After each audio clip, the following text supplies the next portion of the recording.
Hello everyone and welcome to the 32nd episode of the Save File podcast. Today we'll be talking about Valve's new handheld PC, the Steam Deck, and of course, the concerning harassment allegations lodged at Activision Blizzard. But first, let's get into some lighter news. But I'm joined by Anf, Charbel, and Josh. Yo. How you doing, guys? Yep. You all good? For a second, when you started the episode and you said it's a 30-second episode, I thought you meant it's going to be a 30-second long episode. That would have been impressive. No, 30 second. Well, if we cover all that in 30 seconds, we deserve an award. I know the number. I'm good. So, the happy news I want to get into, because there's a lot of not happy news that we'll talk about later, is, guys, we're getting Pokemon cards in Happy Meals coming down under. Look, I know that we're all far too old for Happy Meals, but I can make an exception. Can you just imagine the McDonald's when they're going to get 10... what is this? Why are we getting a sudden influx of Happy Meals? And why is this 35-year-old person getting really angry? There is an alarming amount of neckbeards in here. Well, not gonna lie, I can see this going out of hand. Do you remember the whole, Szechuan sauce thing? It has. Yeah, no, it's 100% a version of that. Wait, the whole what thing, F? Szechuan sauce. Szechuan Rick and sauce. Morty. Oh, man. You remember the Rick and Morty stuff? Yeah, Yeah. I remember that. Oh, That man. was insane. Well, there was... the article we noted, guess what? It was a problem in the US. Oh, seriously? People not being able to find stuff, and people getting angry, no. and they couldn't live up to demand. Can I ask, what is the big Yes. thing about Pokemon cards? Because I came across a video, I think this might have been a month and a half ago, of a bunch of random dudes waiting in front of, I think, a Target to open. And then the moment the doors open, they all sprinted to the Pokemon card section and just took everything. What's the appeal of these? It's PNG. There's It's PNG two on a reasons. cardboard. Yeah, let me lay it down for you. All right, there's two reasons. There's reason number one, which is the reason you suspect. People want to play this game, and you can win money by playing this game, and people take it very seriously. Reason number two, those packs cost about $6. The cards in those packs can cost $120. Yeah, the value can skyrocket. Yeah, the second-hand market for those cards, most of the time, it's a gamble. If you go in and you buy things expecting to get the really expensive cards, you're probably not going to. That's why they buy packs and packs, and one person will buy boxes full. People of have them just unboxing because... streams. Yeah. So it's literally It's FIFA a massive thing. Yeah. So it's literally the FIFA pack thing. Yeah, 100%. Basically, yeah. like that. But unlike most things, you actually have physical cards. That I think that's what makes it a little bit more interesting. That Yeah, people they have actually get physical tangible cards. value This isn't at the very digital. least. Yeah. I can get behind that. I don't like the whole idea of people who don't play the game at all. They just buy huge amounts of these cards because they know they can get a turnover. You 'Cause only have to, mean people buying 8 PS5s to sell them off? Yeah, fuck them. We'll get into them. Yeah. Or No, 8 seriously, Steam if you Decks? do that, go die. Oh my god, I hate Scalpers so much. It's such a It's become pathetic such a thing to big do. problem, actually. You know what? It is. I have a concern now that for every new piece of, I'm just going to say tech, because scalping has not been strictly a gaming only thing. We've seen it with graphics cards, especially the RTX 3000 series. Yeah, the Bitcoin thing, wasn't it? They were used for farming, there and was all of a there sudden was you whole couldn't lot buy of them stuff. anymore. For starters, when the new gaming console comes out, if it's from Sony, Microsoft, or Nintendo, it's gonna be in demand at launch. So, guys, it took us less than of course 4 it is. minutes to go downhill. Yeah, that's the world we live in. Yeah. That's where we're at. But We're Welcome to already COVID. angry. it's scalping now. Scalping has always existed in a sense, But it's gotten worse. but it's turned into a ridiculous issue. Yeah. I don't... Do you guys remember? This might be a bit before our memory, but do you guys remember the PS2 thing? PS2 thing. No. Yeah, no, Okay. I've seen a lot of videos on it. I never got a PS2 at launch, but I definitely am You know what I'm talking about? Yeah. The launch model of the PlayStation 2 was hot garbage, and it was so bad that people were scalping the shit out of them. But basically, scalpers were trying to take them back to the stores, but they had like 10 from stores you're only supposed to buy one from. So they got what they deserved, are you saying? When They got what they deserved. They lost a lot of money. They did. They lost a ridiculous amount of money. It was really bad. There were even some scalpers, right? What they did was they waited a little bit, and they waited for the second batch, or the first, I guess, fixed batch of the PS2s. And then, not only were they selling the PS2s, some scalpers were being extremely dickish and just selling empty boxes. They would put that in the tiniest print. It'd be like, brand new PS2, and it would be like... right at the end, it was like, $100. And then right in the bottom corner, almost in a point, you can't see it. Box only. I actually... such hot garbage. I came across someone trying to do that on Facebook Marketplace. I've seen people doing that... people on Facebook Marketplace, I think I've reported 5 scams for PS5s. Really? Yeah. They're yeah. It's ridiculous. Yeah. I don't condone any sort of Robin Hooding here, but if you see a scalper, don't feel free to No, I don't. We're not doing this. We're not endorsing there. I'm joking, by the way. Listen, if you see a scalper, you know what to do. There was actually a case, I don't know if I've mentioned this before on the podcast. I know I've mentioned it outside of the podcast, where I believe in the UK, a scalper put up a photo and he had a garage full of both physical and digital editions of the PS5. They were gone. And he was selling the physical editions for 1,300 British pounds and the digitals for 11 or 1,200, which is over there is a massive markup. Money. And he put it up on Reddit, and if there's one thing that everyone in this day and age should know, it's don't fuck with the internet, because people found his house and robbed him. Of course they did. What? Never challenge the internet, because you're literally challenging people with nothing else to do. Yeah. And because they can't get the PS5, so they may as well go on Reddit. That's the thing. They can't game, so you're really playing the lottery if you want to mess with the internet, and the odds are not in your favor. Yeah, you could get a really good hacker and slash a really professional criminal in one.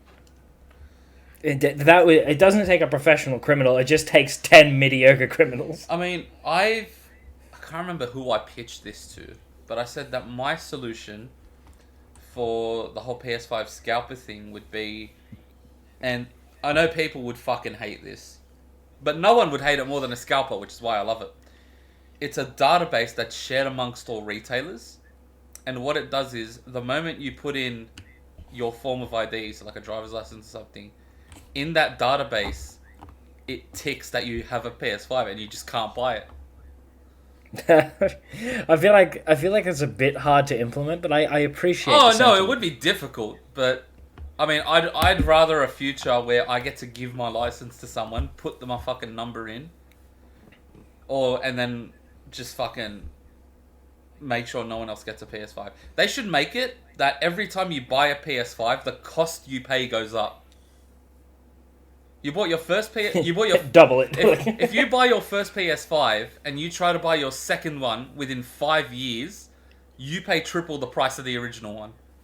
Want a third one? 7 times the price of the original one. So you support a dystopia where I have to go up to the counter, scan my finger to get a PS5. Yeah, I was gonna say this does sound like like a dystopia. Absolutely. I mean, would you rather that or not be able to game?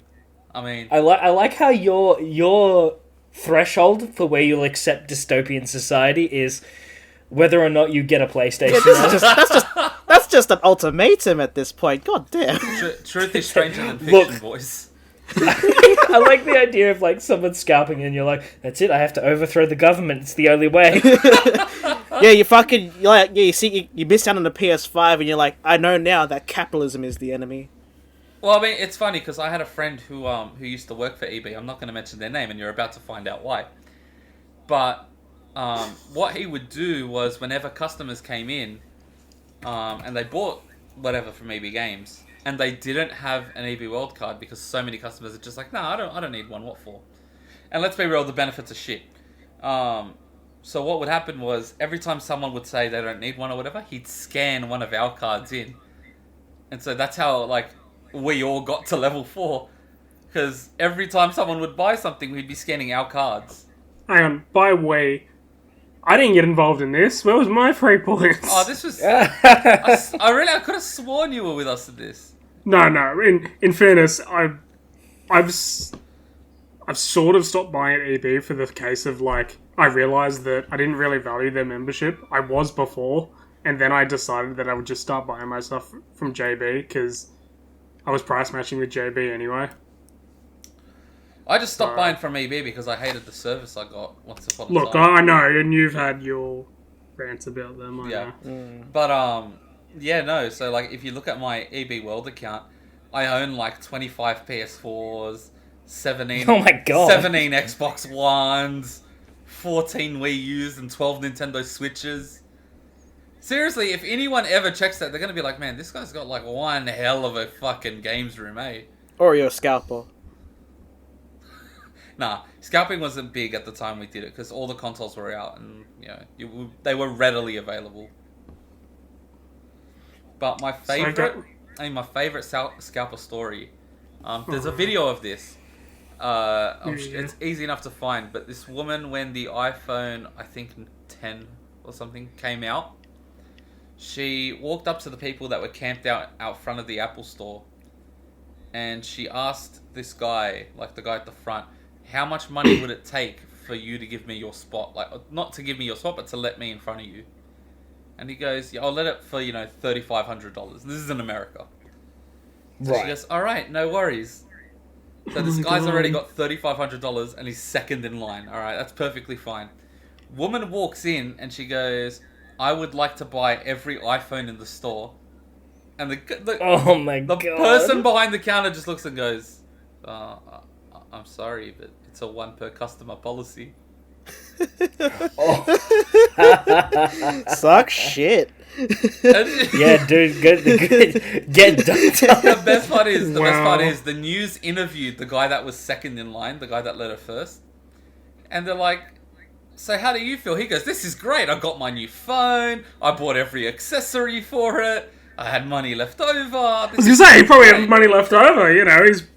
He's dreaming. Oh man.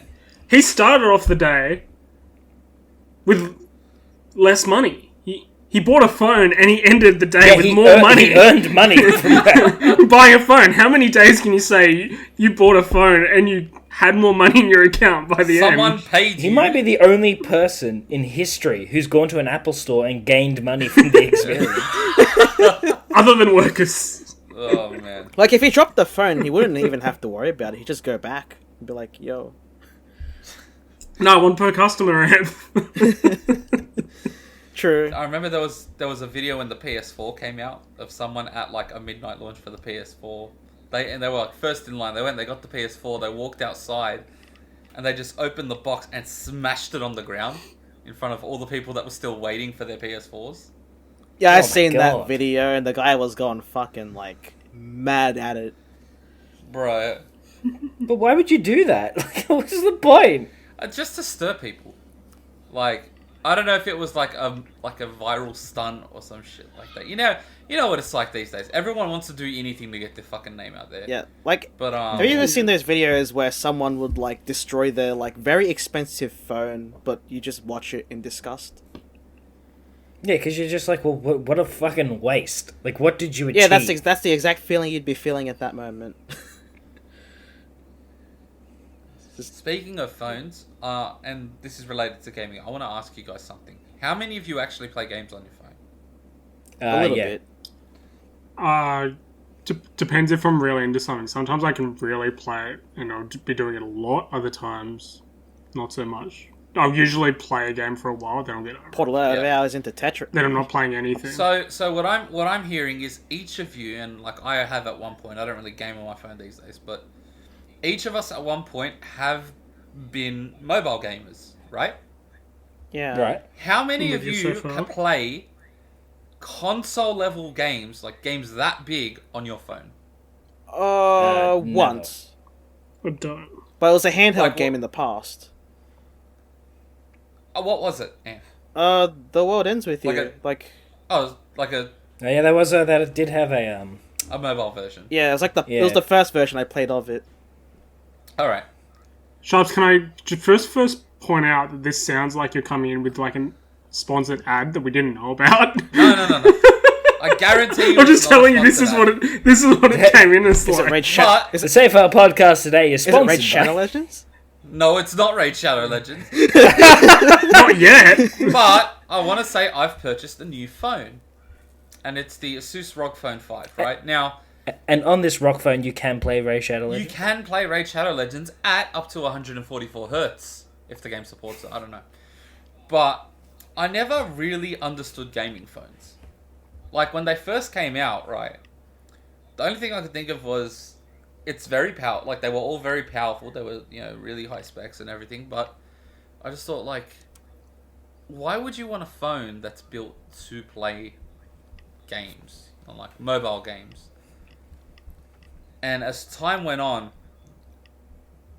It's weird, because the design ideas of gaming phones changed. Because they started becoming... The way gaming phones were when they first came out was they were great for playing games, and I found them to be terrible at everything else. They were just garbage.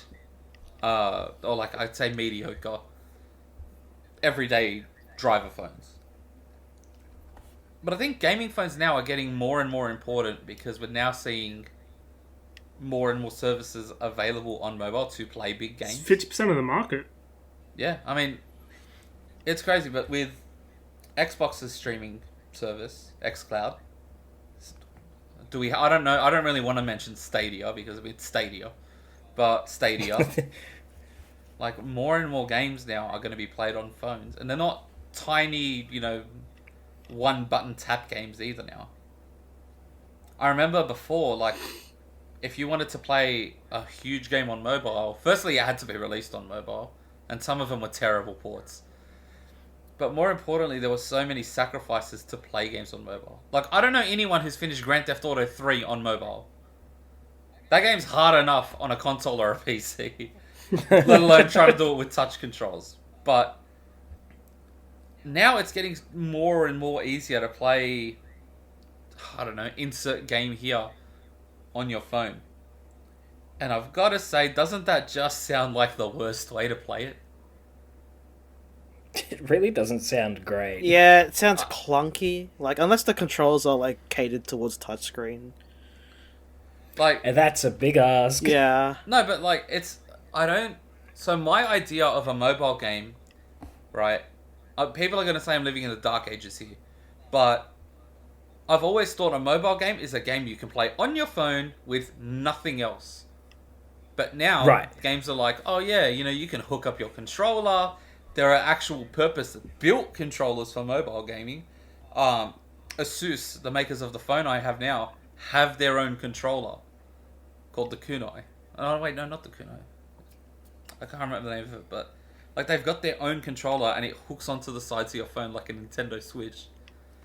And I'm just like, if I had a choice between getting to go home, sit in a nice comfy chair or on my bed with my surround sound speakers around my room and play on my nice big 4K TV, or play on my tiny phone on the train next to, I don't know, some bloke who's blasting lad rap, I want to play at home. Yeah. Yeah, obviously. Like, I mean, do you guys ever find that you're in a position where you can't access your Xbox or whatever, and you feel like you're forced to play it, like, on the go on your phone? Like, honestly. Right, what's the question? I'm confused. What was it? Like, do you ever feel like there's a time where playing on your phone, when you can't play at home or console or whatever, maybe you're out or whatever, do you ever feel like that's exactly where you want to play it? I can't say. No. I feel like there can be times where on your phone can be preferable, but I feel like mobile games will never have the same design philosophy, or at least they shouldn't as a console game. Yep. Like, you shouldn't expect someone to sit down and dedicate hours upon hours of playtime at once. Like, when you play a console game, especially like a story-driven one, like, how long does it take before you feel like you can take a break from it? Like, if you just started it. Sometimes 5 hours. Yeah. Like, you know what I mean? Sometimes it takes a few hours. So, I don't think you can get someone to sit down on their phone for that long. So the design philosophy already has to be like a old school handheld style. It's got to be quick, short play sessions, which is what mobile games tend to lean towards. That and more experimental things that aren't. I don't know if I call them games or not. Like AI Dungeon is really good on your phone. It kills a bit of time, but I don't know. I don't look to my phone for a deep experience. Yeah, that's why gacha games are like mostly the go-to these days. Like I'm just waiting to hear that someone's been playing Metal Gear Solid 4 on their phone and they've been watching the end cutscene and they missed their trade station. oh, what if they were playing like Metal Gear Solid like 2 or 3? Because you can't pause the cutscenes in those games. If you press X or start, you skip it entirely. Oh man. Because yeah, don't forget Metal Gear Solid cutscenes aren't like 2 minutes long. They can be like a solid 40 minutes sometimes. Why am I thinking of Kingdom Hearts, Anth? When I think of long cutscenes, Kingdom Hearts is the first thing that comes to mind. Really? Yeah, I gotta be honest. That or Xenoblade. Xenoblade, I think, has one section where there's legit like 3 hours of cutscene. Yeah. Well, it can be like that, but at least they make it epic. But at least you can pause it. At least you can pause it. But you gotta like watch a movie. At least you can pause it. You're gonna go from like Auburn to Lidcombe in Sydney, which is like a 5-minute train ride, not even. Yeah. And like by the time the cutscene finishes, you're up in fucking Dapto with Anf. Yeah, basically. Like, no, but that's the problem.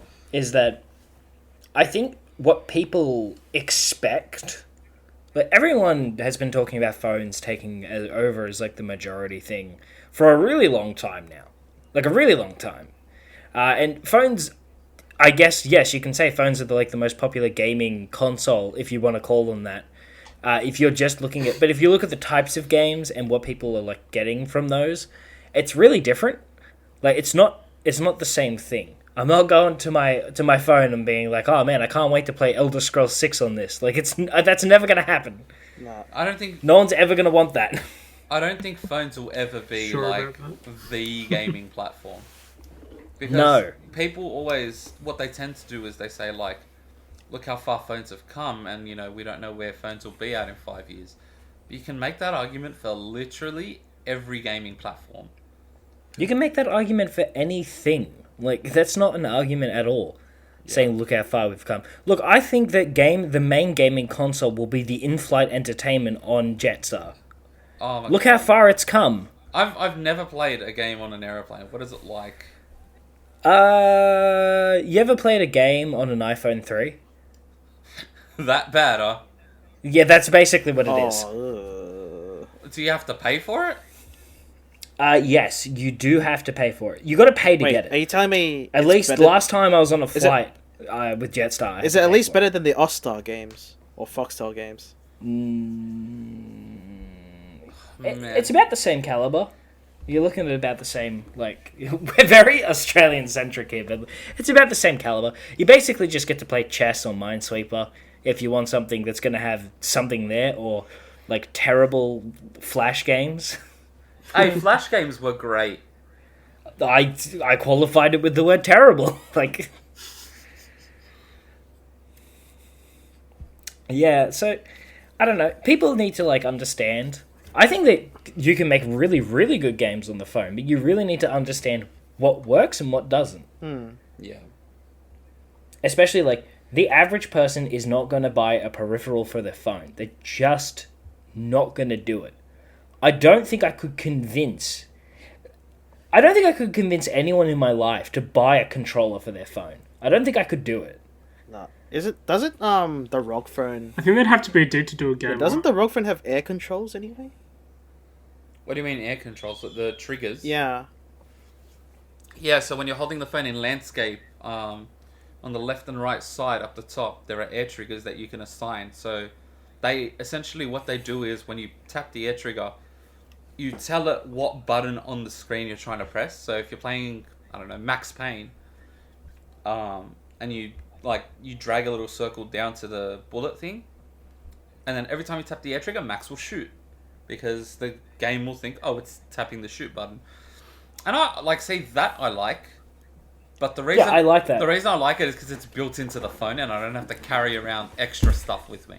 Yeah. I think I don't know where I've read this, but I read this a long time ago when we were studying game design, which is for mobile design. If you're asking a control system that can't be done with what's built into the phone, then it shouldn't be made for the phone. Yeah, that is something I agree with. 100%. And it went further than that. Even where it's like, if you have to put a button on the screen, like if you gotta make like a button that isn't diegetic, so it's not like part of the UI, it's just a button that floats there. You guys have played emulators on your phone, you know what I know what you're talking Yeah, about. but totally legally. Yeah. Totally legal. Yeah, but legally, by the way, we don't pirate here for professional reasons. But but We you know what I'm support talking about. It's like, gamers. as soon as you add that, you're already like trying to compensate for something.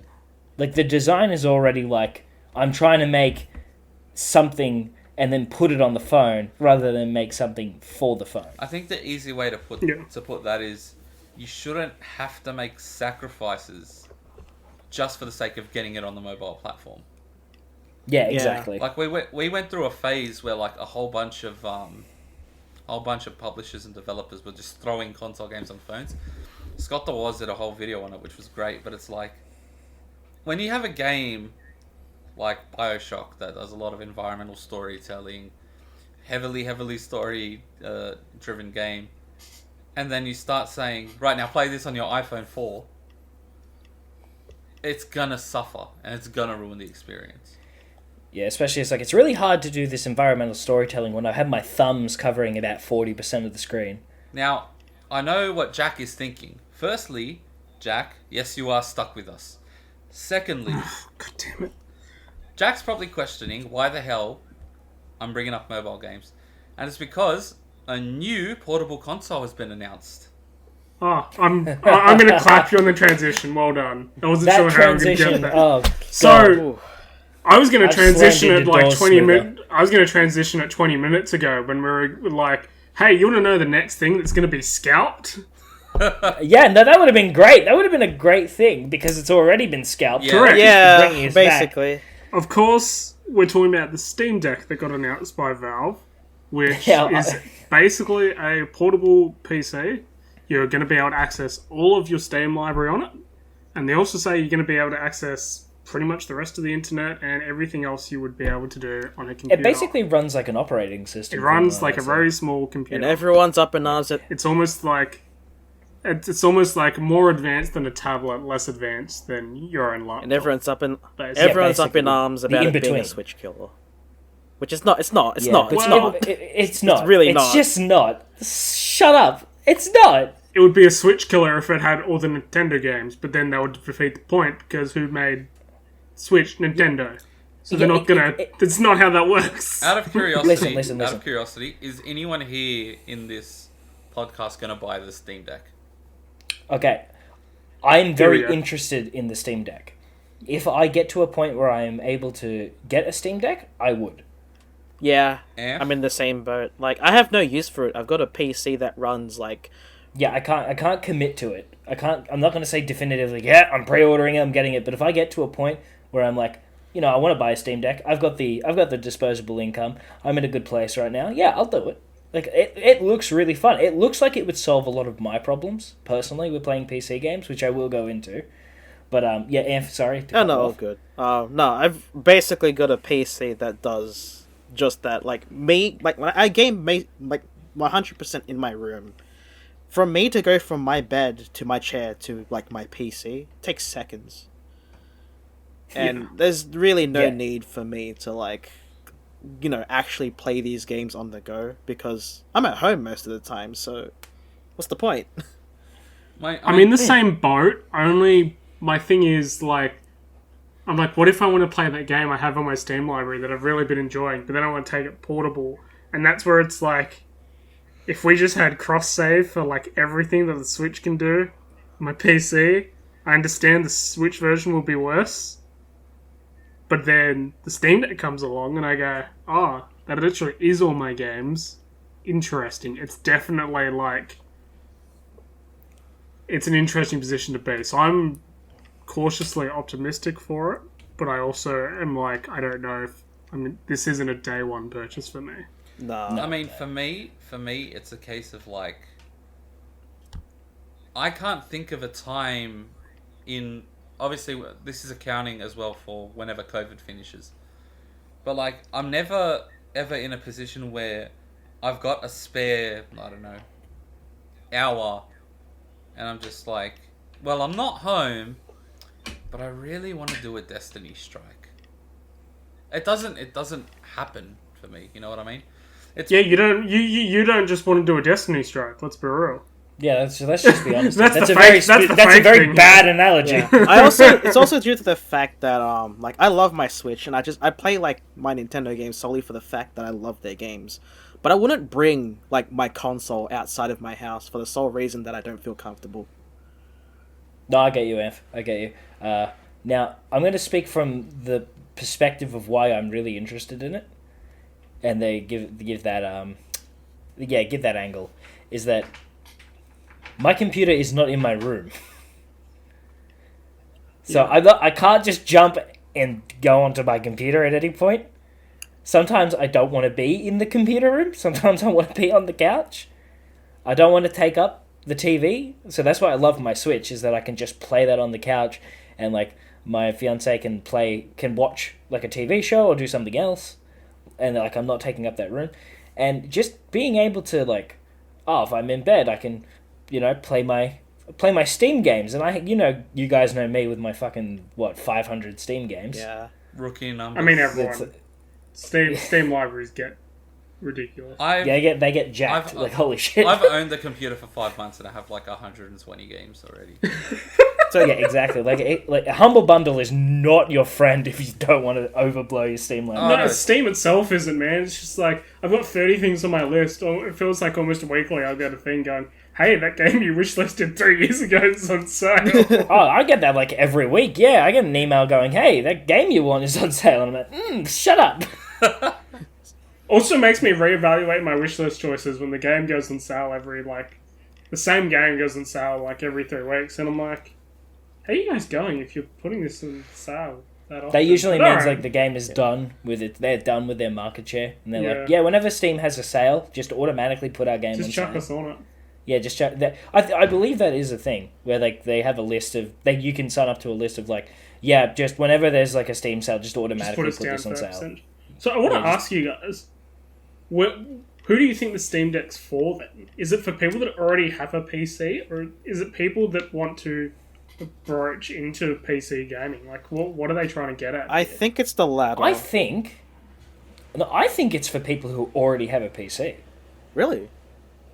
I think it's for people that already have a PC. No, I'm with Josh, because at the end of the day, right, we live in Australia, right, so forgive us, but the Steam Deck will be kind of expensive here. And it will be. So So the games I've got on the prices will up. not be. This is US prices, so it's gonna... Yeah, if you can do the 50% on conversions, that'd be actually pretty good for us. But $399 for the base model, which is 64 gigs. Yeah. $529 for the 256 gig version, which I just think of the difference in size on that, and that's actually pretty good. Yeah, I that's then the one I'm looking at. 512 gig version for $649. So, I have to admit, like, I'm going to say this. I think this is purely for people who already have an established Steam library. That's what I lean towards. Because I can't see the logic of trying to market a handheld console like this as a way to get into PC gaming. Well, I think that's a very backwards mentality. Especially since... Oh, sorry, Shabs. No, sorry. I thought you were done. My mentality of it is, for the money you're going to spend on a Steam Deck, and let's say you get the 512 gig, you could put a few extra $100 on that and get a pretty decent starting computer. Yeah, no, exactly. That's my point. If you want to experience PC gaming, just get a PC. You're gonna get way more of an experience built having an actual PC. Or you know what? You can even buy decent laptops. I was helping a mate look for computers today, and Like, you could find a decent, like, Strix laptop for, like, 1,600, maybe cheaper if you're lucky. No, exactly. No, I think that's one of the main reasons why I believe this is not like an introductory thing or trying to sway people over, is because it just makes no sense. Having a computer is just a much better investment. Also, most people already have a computer. Yeah. Like, They just probably would need to upgrade it for gaming. Well, most people are in a position where they could probably upgrade their computer. Maybe most of the games they want to play don't really require that. People that have this sort of expendable income to buy a Steam Deck in the first place, anyway. Yeah, exactly. So I think this is just for people who have like you got a built Steam library, and the idea of being able to take that on the go or have it be a more convenient way to play them. Not sitting at a desk. Not sitting at a desk. You can be on your couch. You can be in your bed. You can do whatever. You can take it on the train, and like that to me is where the value comes in. It's like it's a more convenient way to play your Steam library, and it's honestly just worth it for that. I wouldn't go and buy like the top model because that's just not something that appeals to me personally, but I can definitely see why people would want it. Like, this isn't something where I'm like, what the fuck are you doing? Do you think it could be the way for people who can't, for whatever reason, link up their computer to the TV, if they wanted to do that? Of like, when they add the dock, which they've talked about, but they haven't revealed pricing or anything for. I'm sure they will. Is that going to be... Like, is that part of the market? Like, I'm just... It's a really curious thing for me. Like, PC gaming is very much a... You know, it's this space that people are in, and... it's just... I don't know who they're marketing it for, really. Like, it feels like, to me, it must be the portability part of it, but it's just... Yeah. I think, honestly, it is. Like, for one thing... But how this is the first console. Yeah. This is the first console that comes to memory, that at the very least, that buying it comes with, you already have the games for it. Like, this would be the only console in history where I can buy it and go, well, I have 500 games for this console I don't own. It's just the convenience. I think it's just the convenience. They're like, look, people love the Switch for what it is. And they can clearly see that. And I think they're like, look, if we had that's probably the best thing that Steam could do to have a console. Like, this is the best possible foot they could put in the door. Like, if they tried to make something like the PlayStation, if they tried to make something like that, it'd be terrible. People would fucking hate it. yeah. If the Steam Deck was like a fucking... You hook it up to your TV. Because people would be like, well, I can just rig... Like, a long enough HDMI cable essentially achieves the same thing. Yeah. It could also... Sorry. But there's people like me who that HDMI cable cannot be long enough. It could also... And it's not feasible to get it from point A to point B. Oh, Jack, I'm in the same thing. But, like, if I really, really, really want to play my games on a TV, I can just bring my desktop to the lounge room and plug it in. Yeah. And hook it to the TV. Like, it's not impossible, and it's certainly a lot cheaper than buying some kind of dedicated console for it. But, like, having something portable like that, having something it's like that added small benefit, and just, it's just so much convenience and benefit to it. So I think that's the angle that they're going for. I don't think it's going to kill the Switch. I think people who think that are really short-sighted. It is funny, though, that the previous week, Nintendo reveals the OLED Switch, and then literally the following week, that timing was really...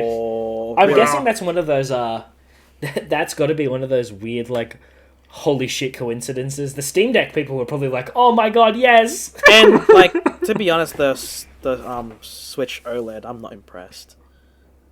I'm not impressed either. I'm not even looking at it. Like, I forgot about it until you brought it back up.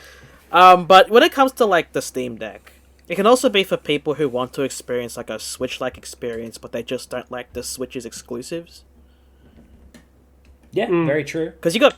Actually, Shards, this is the way we could get you to PC game, because it's got controls. I do PC game, and I game with a controller. The superior way. This way you'll just be able to use those controls. Yeah, but I already have a PC. I spent $3,500 on it. No, I Yeah, understand. just I completely buy something understand else that. so you have your own controller rather than having to use your PS5 controller. I know, I use a PS4 controller. Steam's got native DualShock 4 support, so... Yeah, boy. Yeah, I've got to, it is literally the only reason I have a DualShock 4 anymore, because... Same here, brother. Did you get rid of your PS4? Huh? Did you get rid of your PS4? No, I've still got it. It's still, like, there, it's still displayed. And that's why you still have it then, it's fine. No, but, like, I've got no reason to play anything on my PS4, so it's the only reason my DualShock 4 still gets some use. I just looked at my DualShock 4, it probably needs a clone. Whoops. Haven't used that in a while. Nice to know. Josh, But in conclusion, I think we're oh, go on. I was gonna say Josh is in a corner, like swearing at us because we all have PS5s. Sorry, Fuck Josh. you all. Nah, it's fine. It's fine. You'll get you. I've got nothing. I've got like no up. I've got no angle I can go on here. If you But- want, you can have my white faceplates now that I bought new ones. You have the faceplates for the console, You know, I'll but sell not them on the console. marketplace. You In very small text, I'll put at the bottom of this very long rant. Faceplates only. You can, Oh if it makes you God. feel any better, you could get a box, paint it black, and put the faceplates on the side, and it might look a little bit like a PS5. You could use it as like armor plates for Gypsy. Yeah, just to build a tank suit for my dog. I think in conclusion, I think we're pretty, like, optimistic but confused about the Steam Deck. I would say at the very Is it- least it has our attention. Yeah, it's like, oh, okay. I'm Alright, we'll see what this optimistically cautious. If someone gave me one, I would use it. Yeah, pretty much. Yeah, exactly. I think that's a pretty good example. It's like, if I was gifted this, I would definitely be like, 100%. oh, fuck yeah. I mean, there are Be like, yeah, this there is are games I awesome. would like to play on it that I have on my Steam library that are like 100 hours because you know how you sit for a long, copious amount of time on your seat and you're like, oh shit, Yeah. Listen it's here. like shit, my back. I want Listen. to lie down. I know that now that Steam allows a certain caliber of game on there, that it's pretty hard to maybe a smaller monitor, a more private area for it might be a bit good. Oh yeah, I know what you're talking about. Yeah. What I Yeah. wonder though is if this will encourage Switch to very hurriedly have more cross-save and cross-play. Because I wonder if the people are looking at their games, they go, look man, I've got all these... I want to play my game portable, but I have 200 hours on my PC, and it's not going to carry over to the Switch. But it will What do I carry do? over to this small deck system I've bought. Yeah. I think that, like, at the very least, I can see the Steam Deck pushing Nintendo to innovate, which I think is a good thing. I think I'm like, this always is- 100% for competition. Yeah. Yeah, absolutely. like this is healthy market competition. That's why I want this thing to succeed, because I think it will make Yeah. make everyone Nintendo go, else that okay, isn't like, Steam. Not even Nintendo. Yeah, I love Sony will start thinking about this. Microsoft will start thinking yeah, about like this. I love my Switch with like all my heart and everything, but there are like glaring problems that make it kind of obsolete compared to like I guess what they currently have. Like if your like first party games start dropping in frame rates, I think there's a problem there. No, I do. I completely agree, and I think that the Switch Including your needs launch a. games. It does. It does need a more powerful model. As much as like you know how I am, I'm usually all about like it's not about the specs, but it needs to be at least capable of running the shit that you build for it. Yeah. Look, the truth is, it should have run Zelda without issues, and it didn't. Yeah, it should. Breath You of should the have Wild, run please. Breath of the Wild seamlessly. Yeah. It shouldn't be blurry. It should be really nice. The OLED screen is like not the problem, but I've got to say if the Steam Deck can push the other like Sony, Microsoft, and Nintendo to up their game a little bit, I'm completely happy. I don't think that Steam is going to come in and fucking kill one of them. I don't think that's going to happen. Because No, people love the Nintendo consoles. Sorry, exclusives, of which they have because plenty. don't forget, like Breath Yeah. of the Wild 2 is like around the corner at some point. Whenever that gets announced for its release date, and we still got the original like Switch model, and the OLED which has the same specs.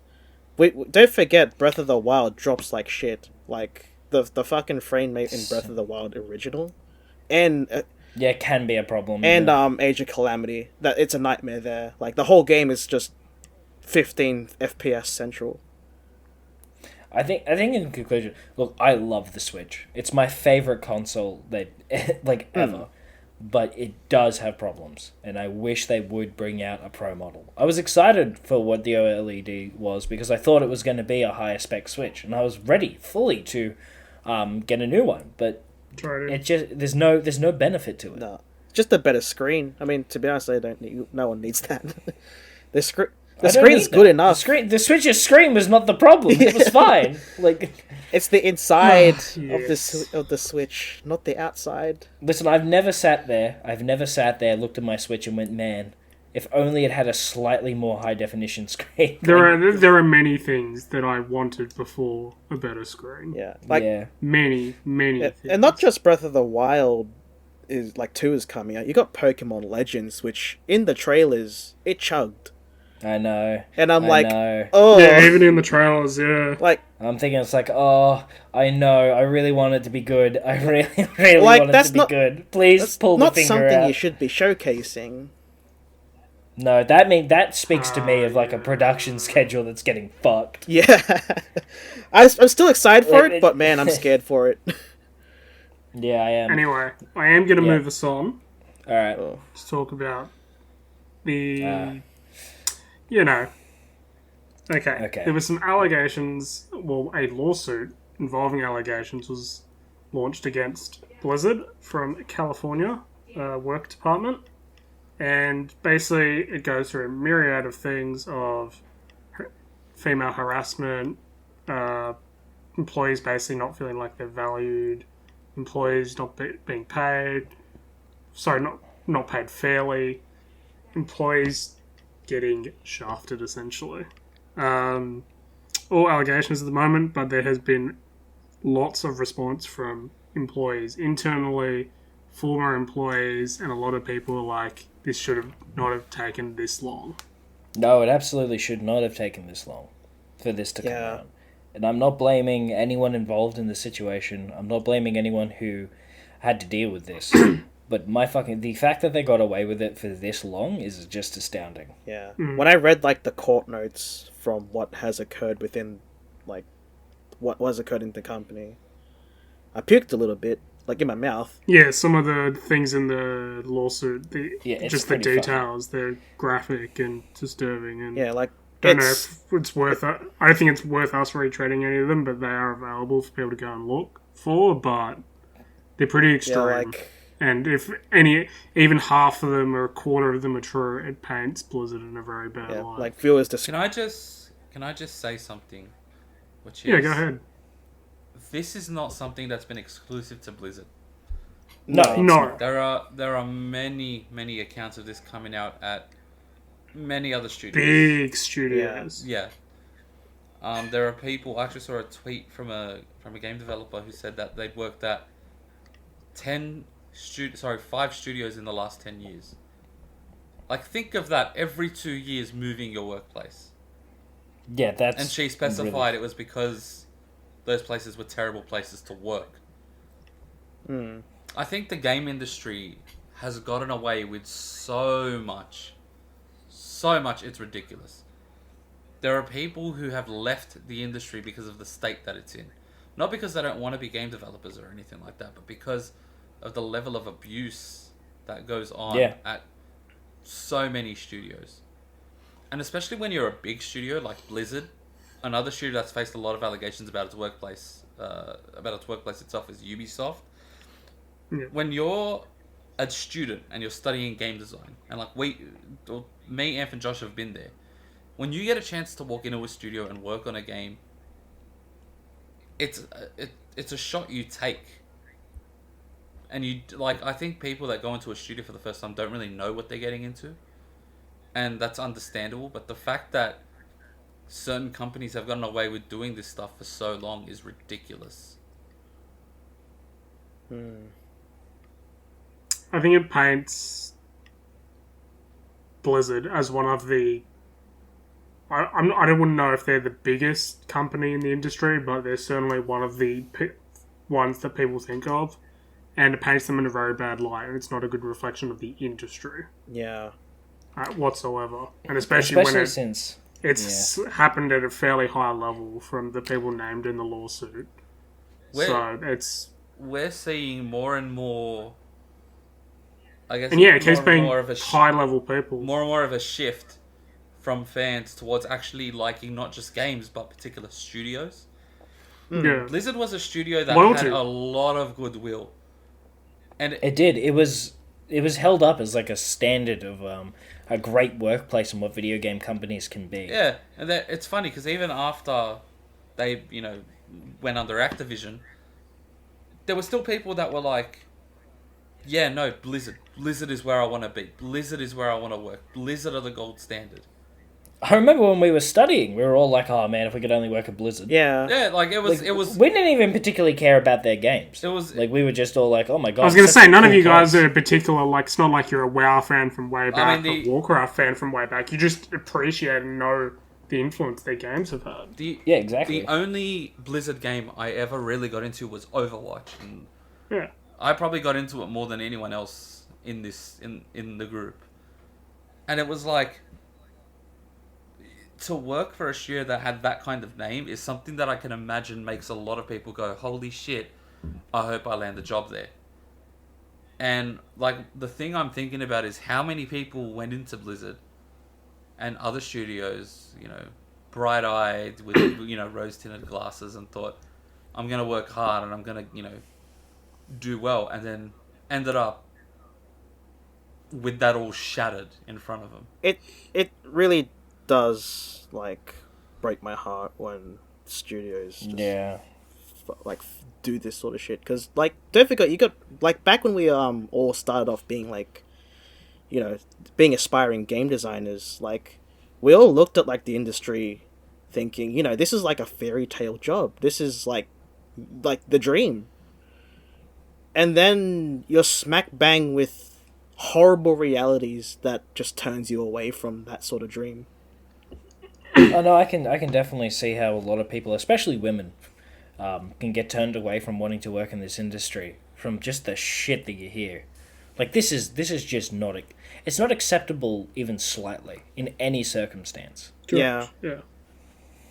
But there has been... It actually got me close to tears reading some of the stuff. It's no one should have to go through any of what was going on. Yeah. And it's naive to think it doesn't happen in other places, but to see it so graphically, it just hurts. Yeah. I just want to say, the response to these allegations by the majority of people has been great. I've seen so many people taking a stand against Blizzard until they rectify this. And I'm glad that people have followed our motto and abandoned WoW in fucking droves. Yeah, WoW's... Look, even before... Well, WoW's been going downhill on player base. Yeah, I was about to say case. it's been on the downhill for a while. In terms Final of Fantasy's taken imagine something falling and then someone slapping it down. That's what the situation is. Have you ever been spiked in Smash? Yeah, that's what this is. You're going to die, and then someone jumps off and is like, "No, I'm taking you down." But it's it's bad. Between that, there are YouTube channels that have boycotted covering any Blizzard stuff. There are magazines or publications, I should say, that have said they're not going to cover any more Blizzard stuff until this is rectified. Which is pretty massive. To not cover Blizzard. Yeah, that's big. They are. That's big. Not even that, but to not cover any company, because when you're working at these publications, one of the first things the people that read your work think of is this person obviously the company has some sort of partnership with these video game devs, and we've seen devs where they've been iffy about certain reviewers and things like that. Yeah. So for a company to make the first move and just say, I'm not covering you, that is a big, big thing. It also gets people's attention because they're just like, wait, what's happening? You're not going to cover Blizzard? I saw the biggest understatement in this whole situation, which is Blizzard's CEO, I believe, came out and issued a statement. And the first thing he said is, I'm sorry, we have failed you. Mate, No. You did not fail someone. You actively caused this shit. Yeah, I saw World of Warcraft's I saw the World of Warcraft letter to the fans or letter to the players, basically addressing this, and it's just I hate it when companies they don't address it. They don't bring up what happened. They don't say this was wrong. They just say we're all contemplating and looking inward now and trying to address these allegations and these concerns. Yes. It's like, are you gonna address what the fuck they were? Yeah, Like, are you gonna have the stones to It's do basically But you know what? it's basically an expanded form of what story we're caught. You know what's funny? that? Yeah, basically. The day after these allegations come out, I was talking with a friend of mine in Discord, and he goes, "Hey, you know how we joked that Activision were probably going to do something to cover up, or like sort of move attention away?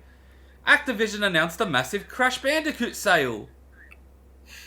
They did Dude, that that's so the cool. day after the allegations came out. They announced a massive Crash sale.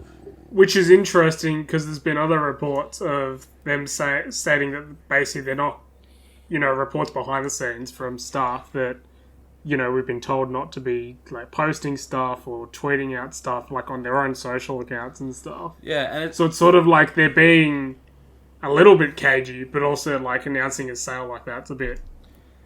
well, they odd. they say that it's for Crash Bandicoot's 25th anniversary, but then you realise his 25th anniversary would have been in, I think, October or September. Yeah, there's a bit of a jump of the gun. And Well, also they didn't even promote it. They were just like, Yeah. the allegations came out. They went, "Oh shit, surprise, Crash sale," and you just Well, like, rumors are they pulled an Overwatch map from being revealed this week. yeah, I Oh, would really? believe that. These allegations, What right move to do? If Yeah, correct. Well correct done. move. Well done. You did one right thing. They're working on it. it's ridiculous. I can't stand the fact that whenever these companies come out, they always say they never say, as Josh said, like what we did was wrong, and they never like ask for a punishment. They always say this very line. Okay, I'm gonna help you out.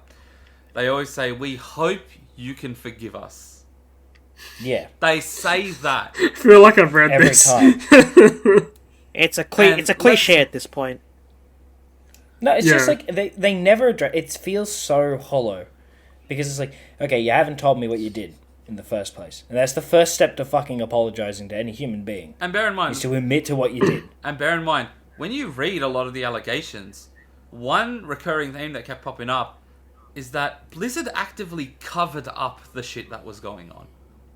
Yeah. Which That, is not on. at that point, I don't care what you say. You were Yeah. aware of what happened. You were Remember, aware of like- many things that happened, and you actively prevented a solution. Yeah. You also, whilst doing this, promoted yourselves on being inclusive and friendly and an ally to the very people you are harming, and it's just such a kick in the. It's just I can't express it. I don't actually have the words One photo to express that's how gone horrible around, this is. One photo that's gone around that just is so ironic at this point is I think in front of Blizzard's offices there's a statue. It's a WoW statue. I don't play WoW. I don't know who it is, but there's a plaque at the bottom of it that says "Every voice matters." Ooh. It's their company motto, yeah. Yeah, exactly. This is my point. You go around and you preach about how good you are, and that you're the standard, and that you're this friendly company. You deserve to have everything burnt in front of you. I'm glad that the number one MMO in the world is gone now. Like it's dropped by 41% of its players, like nearly half. 15% drop would have been absolutely catastrophic. You've lost 41%, and you deserve it. I hope to God that they never come back. I hope to God that this is just the end. I can't stand it anymore. There's one thing I want to reiterate, which is while speaking to someone else who was a friend, I won't name them. When these allegations came out, the first thing they said was "fuck Activision." This happened when Activision took over. Can I just say, this shit probably didn't start when Activision took over. I can't say one way or the other. I don't think it matters. I don't think it's important. Yeah, I don't think it's Like, important this either. has been a prevalent issue in the industry for decades. Yeah, I don't think It it has. matters when it happened. It's just the fact that it happened, and it shouldn't have happened at all. I will never buy a Blizzard game again, personally. No, I won't either. Like, I think I was talking with my fiance today, and we were like, I'm glad that we're not playing World of Warcraft right now, because if we were, we would stop. See, This would have been I'm more struggling than with enough. whether or not I want to buy Diablo 2 Remastered. Pirate it. Fuck them.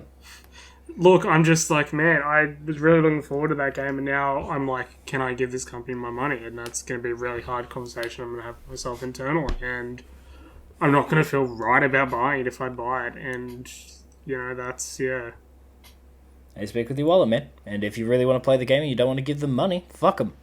Like, no, they have to reap the consequences of their actions. They do. They do. I don't really feel do. sorry for them. I do not feel sorry for them. I do not feel sorry for anyone there. Except, of course, the victims. Oh, yeah, of course. Like that, the way you worded it made it like, nah, fuck everyone No, on no. that roof. Which, they're doing a walkout tomorrow. Yeah, no, look, I'm not talking about the Oh, the victims. I'm not big talking about, walkout like, the tomorrow. low-level employees who had nothing to do with this. I'm saying the people directly involved, that you reap what you sow. We want the people guilty to be held responsible. Yeah, Absolutely. Yes, exactly. That's- Exactly. I know That's all I have we- my fucking witch hunter attitude out, but, like, my god, man, it's hard not Look, to be angry. if any of it proves to be true and the, you know, with pitchforks out. Look, yeah, I want a big fucking allegations and big fucking quotation marks on the screen. Like, I don't... This Yeah. is just... It's sickening, because I don't for a second believe that it's not true. No, it's hard not to believe it, and with so many people, like, they haven't exactly gone out and said they're not true. It's mostly No. been apologetic, Yeah, that's it. That's which that's is even usually worse. admitting something's happened. So That means, yes, this is completely true. We're going to hope that you all forget about it. yeah, and yeah, we're not trying to infer anything, but it's very much like it's pretty bad. It's not a good look for the company. It's gonna really hurt them in so many ways, I think. Yeah, and I think we've said our piece about this. Yeah. Yeah. And we're not an authority on especially internal politics in video game companies. We don't speak from any experience. I don't believe anyone here, at the very least, has experienced any form of harassment in a company like this. I just want to say, I don't for a second believe that this is just an isolated incident, and these people have It to be doesn't held feel accountable. like it, but No. it's been talked about like a culture. Yeah, these people have to be held accountable. They have to be, and don't start. I don't want to hear about any kind of culture war about this. This is not something to get into a fandom over. It doesn't matter if you like their products. This is disgusting, and you should. If be any of disgusted it's by it. true, it's you gotta respond Yeah. accordingly. your morals should take place more often than Yeah. your interests, to be honest. Yeah, and by the way, and I want to say this to anyone who is still playing a Blizzard game at the moment. You play Overwatch, you play World of Warcraft. I don't look down on you for it. Like, No, I no, because understand. the thing is, they want to play something that they love and enjoy. A lot and- of you are disconnected. You enjoy the game. You don't give a fuck about the yeah, company. yeah, I understand. and you know, it's the innocent people that probably worked on the game who are the victims. So it's like really, it's like, do you let their creations go to waste, or Yeah, is it exactly. because it was headed by someone who did something wrong? And it becomes a blurry line, I think, and it's Yeah, it becomes. I personally believe that I don't think that if say that it comes out that the creator of your favorite game is a horrible bigot, I don't think that means you have to start hating the product. It just means Yeah. you need to disconnect it from that. which I think is why people are trying to get rid of stuff from some of the people named in WoW, so then it's not associated with the game. Yeah, exactly. I think that's exactly why they're doing that. Which is They're a hosting very in-game interesting protests. way to go about it. Yeah. Yeah, and I understand, but like you have to admit, people have invested what I think you guys know personally. Someone who's invested hundreds of thousands of hours into this. A few. Yeah. So you can't turn around and expect like, hey, can you just not like anymore? Like up and And leave? there are plenty of people for like WoW, like I think that person correct me from wrong, Sharps, has met their partner through WoW. Like, that's not a connection they're going to want to get rid of. Yeah. Yeah. Yeah, exactly. So And, don't look down on this that's game. not an isolated incident. I've heard that a lot. Yeah, I want to bring this up mainly is like don't go after people who are playing the games. Don't go Enjoying after their people who game. are still working for the company, because this is not an issue that you want to attack the people who did it, and you want to hold them accountable to their actions. You don't want to burn everything and get some innocent people in the fire. It's not worth it. Yeah. It's not. And I'd like to bring us around to a bit more of a lighthearted topic just to round this off, because I feel like that's a bit hard of an end for me. Fair enough. Final Fantasy XIV is doing so fucking well at the moment. Completely unrelated. Well, semi-related. They had to stop selling subscriptions to the game. That's Wait, really? insane. They had to- That's almost like Shah's infamous Warframe thing, where it's like, oh yeah, we got rid of this thing because too many people were buying it. Wait, is the No, subscription they gone? had to Oh wait, no. No, yeah, for a while there, they had to stop letting people buy subscriptions to the Oh, game. the free trial. Because The free the trial. servers, right. couldn't actually play the game.